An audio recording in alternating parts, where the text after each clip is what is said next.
haters then, huh? The biggest non-story story in the history of life. LeBron James and Phil Jackson. Yesterday, Jackson was asked on CBS Sports Network if he would take back his posse comment. He said he wasn't supposed to discuss opposing players, but he added, quote, "The obvious thing is the word itself carries connotation. So I guess word choice could be something I could regret." When asked if he wanted to clear things up with LeBron, Phil said no. It's water under the bridge. I don't think there was anybody hurt or harmed in this situation. I think LeBron's friend obviously had an issue with it. We just let it go. Whoa. Hey, LeBron, should we really do this topic again? No. I know. Gannon. All right, so LeBron and I agree on something. Look, the use of the word friend. Well played. Shade. Well played. How to Be a Jerk by Phil Jackson, volume 7,000. Come on. He doubled down on the diss. He doubled down on the dig because this is speculation situation, but I think this is what really happened. Somehow, some way, Phil Jackson wanted a relationship with LeBron, maybe to bring him to New York. Somehow, some way, he wanted to work unrequited love. And Carter, the friend, the posse member, got in the way, or something around LeBron created the friction to the point where Phil is continuously pointing out those are the problems in our relationship. Aaron Sorkin, watch out. That's good stuff. This man's coming. This man can break down everything that's happened with a nice speech. You gotta work on your dialogue writing. And then I'll be like, perfect. Nobody else said it. Look, here's the thing. Number one, Phil Jackson's a jerk, right? Because he said, I could take it back. I could not, maybe. You know, that's what that means. When I say I could, maybe I couldn't, right? Second of all, the use of friend, definitely, that's like throwing on like a little bit of more hot sauce on that chicken right there. But beyond... That sounds great. Beyond all that, he didn't need to say, we need sponsors. He didn't need to say anything to us. All he had to do was pick up the phone and say, hey, LeBron, my bad about that. Hey, do you want to meet? And LeBron could still say no. Sure. But once you've done that, you've done what's asked of you. All of this preening and stuff, it's more Phil Jackson doing exactly, which is why I say, Phil, stop. Okay. Nope. And take the L. Oh, look at you. Take the L. Okay, can I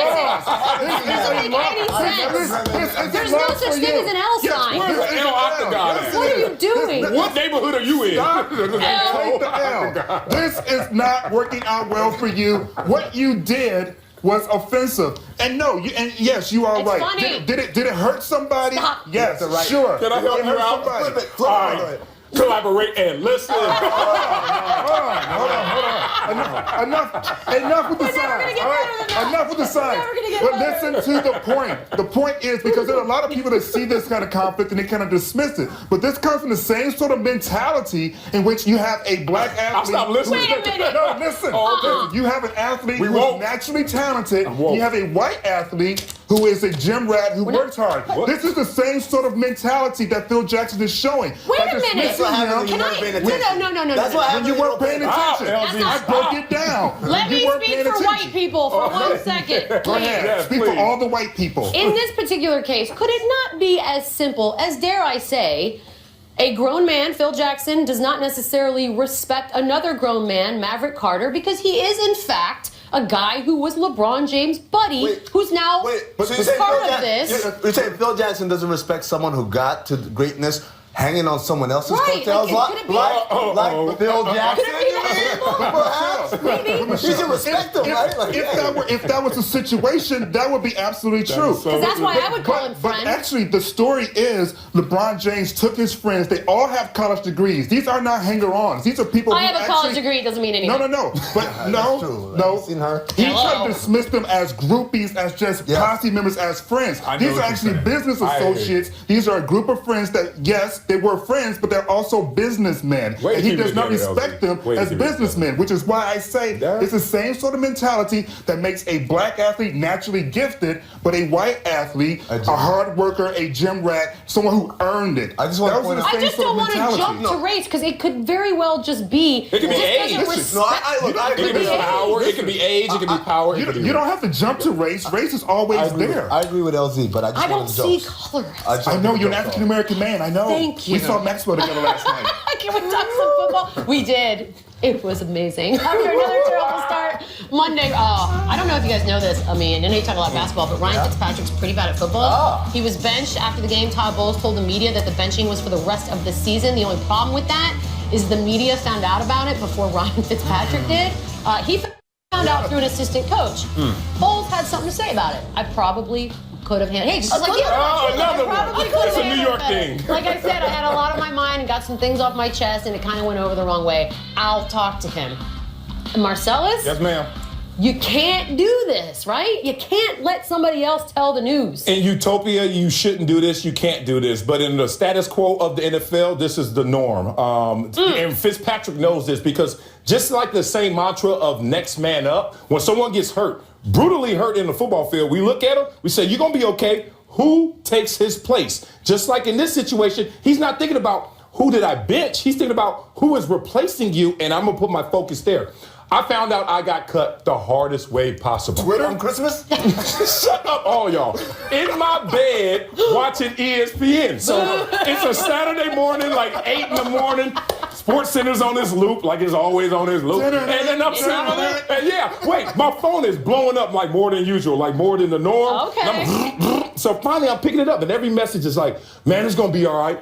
Boop. Man, you're gonna get them back. Boop. Man, forget them fools. You wait till next year. And I'm like, what's going on? And then on the bottom of the ticker, breaking news, Marcellus Wiley released from the Chargers. Not one phone call from the Chargers. That's how the game goes. Move on. Man.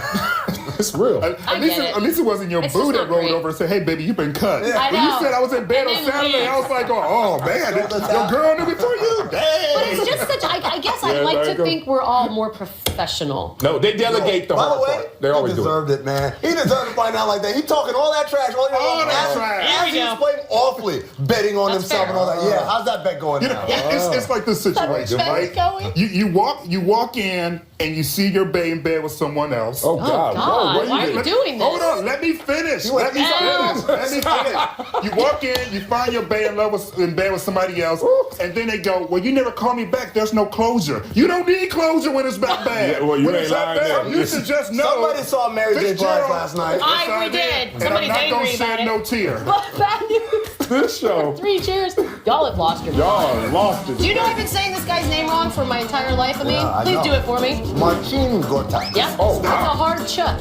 Wow. Yep. Never knew that. Yep. Sorry, Marcin. Learn that as the host of NBA Countdown. Yes, you might want to catch us tonight. I like him. Is he still really good? Because he used to be really good, just not a good player. No, he was good, not really good. No, he can No, but he move. got that sweet He tattoo. can move, though. Yeah, he can move. He's got good footwork. Yeah, I like his Basketball. footwork. That happens. Oh, this footage is amazing. Man. See So, what happened did they was- film their game on Vine? Is the gear R.I.P. the camera quality or the play? It's I don't all know. of it. The whole game is in 6-second clips. So, kicks are nice. It's like one of those flip books that you do, you're animated. Ghetto. That's not even good. Florida Duke. Oh. Hey, he's a good player, too. I was watching that game. That was like, get some. That rim said, I'm higher than you think. I have not moved, though. Man, he's real too. Maybe he was saying that. Yeah. I just like saying it. Good news. Athletically Coming up, challenged. big guys making big plays. See? I just said big. Oh, there you go. We're all growing finally. as people. Look at us. We're all maturing. This is the Emmy-nominated, Emmy Award-winning Sports Nation. Oscar award winning. Sports Nation is presented by Toyota. Let's go places.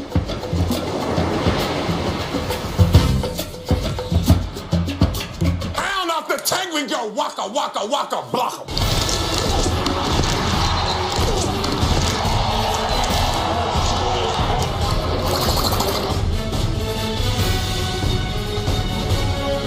Okay, big girl, okay.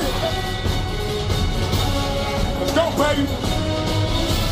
It's time for Dat Dude's Dudes. Here's Michelle Beadle and Dat Dude. Did I just witness you living memory lane out loud by yourself? I was one of those million sacks that David Carr took back in the day. Yeah, you just said it out loud. That's was so kinda weird. fun. Anyways, this segment has won so many awards. We don't want to bore you with all of them. Let's just let you know now. It's amazing. It is. And it's called Dat Dude's Dudes. Explain. Yeah, it's for the underappreciated, the unheralded, the ones who really make the highlight plays, but they don't get all the love, all the accolades. So you ever see all those guys coming into the club and you got to stand outside, wait for them to go in?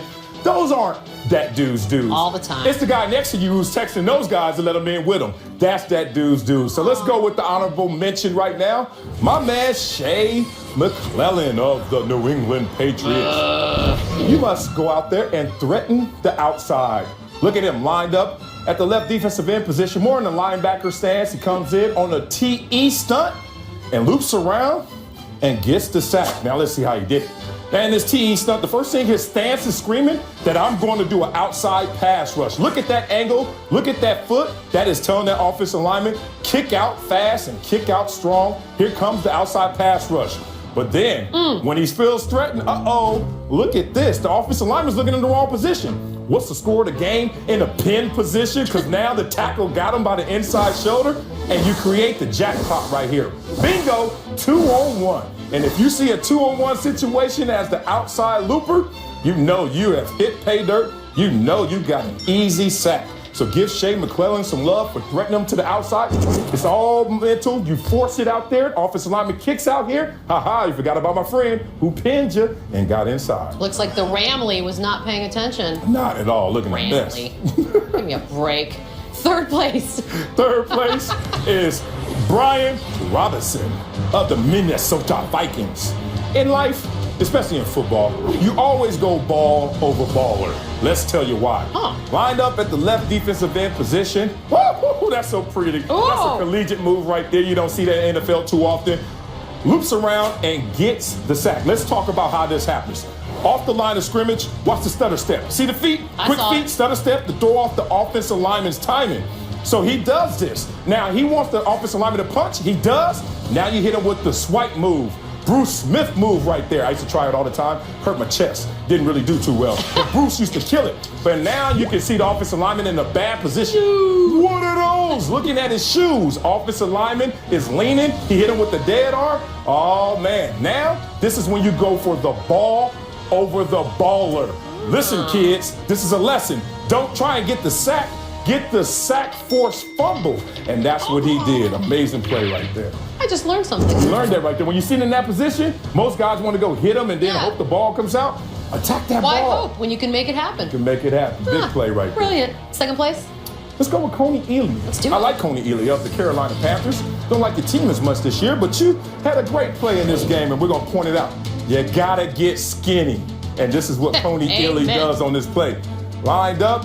Oh, he goes around the corner. You can see him looping around. He had a lot of traffic in front of him. Let's see what he does. First thing he does off the line of scrimmage is chop that arm. You got to chop that wood. Get that hand off of you. And that's the first thing he does. And then he sees the chipper coming. And once you see that chipper coming, you know what's next. Yep. You got to put that corset on, girl. You got to get skinny. It's time to put it on and make sure you get skinny through that gap, skinny through that hole. And then he looks up. Oh, he's looking upfield, he's threatening upfield, but his hand is inside. That's the hump move Reggie White approves. Once you see that hand up inside, you know he's gonna throw that boy in that swimming pool. And that's exactly what he does. Reggie White is sitting there up high, smiling down on it. Tremendous play of setting him up for the hump move. You hang out with classy chicks wearing corsets and whatnot. The rest of us have Well, they look good when I'm out. Get in the house. There can only be one. Greatness. Yes. Who is it this week? And this guy has a big name in a big game. His name is Chris Long of the New England Patriots. They spinning. And you're going to see Chris Long hit him with the spin move right now. Oh, that is so bad. I love this. And Chris Long comes in off of a blitz knowing this happened. Now let's see how it happens. Arm position is the first thing he does. Look at that arm position. He's going to use that to propel him like a tornado. Oh, yeah. Now, why he does that, it's a spin cycle move. And watch this. All he needs is the tackle to engage him. And the tackle proposes, I will marry you. Now, once you engage me and I'm in a tornado, you're in trouble, brother. It's time to hook you with my right arm and spin, and I got him. Got him. And he knows right now, look, all he sees is rookie cookies. Jared Goff. Rookie cookies. It's time to eat. Chris Long caught him slipping on every level of that play and made an amazing one. Chris Long's had a nice life, but it just got a lot better, Chris. You are now the owner of this XXL Dat Dudes t-shirt. And we're going to steam it for him. We're not going to steam it. Now we don't have time. But we will send it to you. Can they help us? Oh, please help us on any level. Pop Warner, high school, college, pro. Send in your favorite clips of Dat Dudes. Hashtag Dat Dudes. This is sexy. We'll be back. With those heels, it goes all right. I mean, it's not bad.